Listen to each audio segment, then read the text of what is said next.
আসসালামু আলাইকুম ভিউয়ার্স। এই মুহূর্তে আমি রয়েছি ভোলা জেলার লালমোহন উপজেলার ধলিগণের ইউনিয়নের করিমগঞ্জ গ্রামে। যে আমাদের এই গ্রামটিতে অবশ্যই ধান বেশি চাষ করা হয়। যে দেখেন মাশাআল্লাহ কতগুলা ধান যে আপনারা দেখতে পাচ্ছেন যে আজকের এই ভিডিওটিতে আমাদের ভোলা জেলায় সুপারির পাশাপাশি ধানের চাষটাও অনেক বেশি হয়।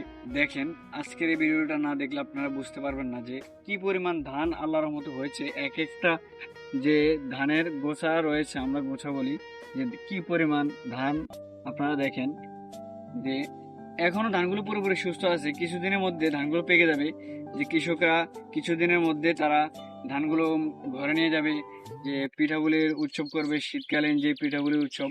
যে দেখেন আল্লাহর রহমতে আল্লাহর দেওয়া নিয়ামত অবশ্যই অফুরন্ত সুন্দর। আমার এই ভিডিওটি যে যেখান থেকে দেখছেন অবশ্যই ভিডিওটি শেয়ার করে অন্যকে দেখার সুযোগ করে দেবেন।